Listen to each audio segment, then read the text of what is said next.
Tidak ada yang mulia, kesimpulannya saya juga pusing yang mulia.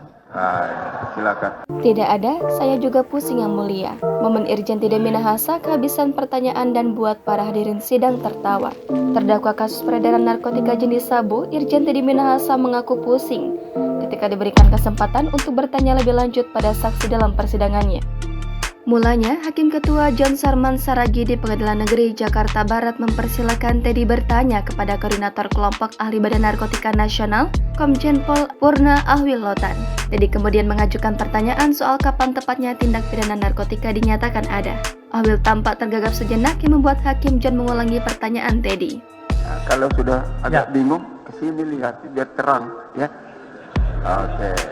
Mendengar hal itu, penonton sidang seketika tertawa. John lantas menanyakan kembali pertanyaan yang diajukan oleh Teddy Minahasa. Kapan dikatakan suatu tindak pidana itu merupakan tindak pidana narkotik? Mulai kapan? Saya katakan tadi, perencanaan saja sudah tindak pidana, apalagi sudah terjadi. Jadi tidak ada istilah coba-coba di dalam undang-undang narkotika.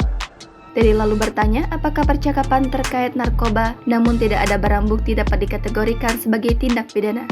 Apakah suatu percakapan yang menyangkut narkotika tetapi tidak ada objek narkotika yang dimaksud, baik wujud aslinya, fotonya, gambarnya, atau videonya, itu dapat dikategorikan sebagai tindak pidana narkotika? Mendengar hal itu, Ahwi mencontohkan kasus Jenderal Bintang 4 yang ditangkap Drug Enforcement Administration Amerika Serikat meski tanpa barang bukti di tangannya. Jenderal Berbintang 4. Barang bukti tidak ada padanya. Tapi kita ditangkap Drug Enforcement Amerika.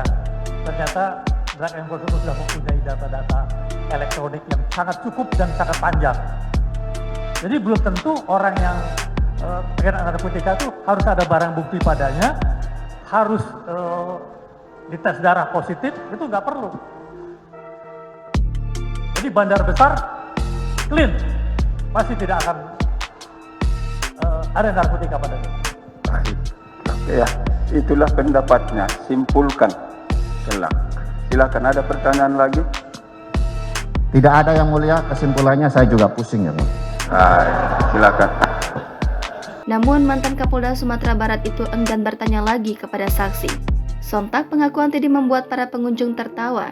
Saat Ahwil hendak keluar ruangan, Teddy dengan sigap membantu saksi dengan mengambilkan masker yang jatuh dan ikut memegangkan mikrofon. Teddy juga tampak memberikan hormat ke saksi ahli. Adapun dalam persidangan ini, Ahwil menjadi saksi ahli yang dihadirkan jaksa penuntut umum. Ahwil menjelaskan beberapa hal termasuk undercover buying atau pembelian terselubung, uji laboratorium, hingga motif peredaran narkotika. Jangan lupa subscribe, share, komen, dan like ya!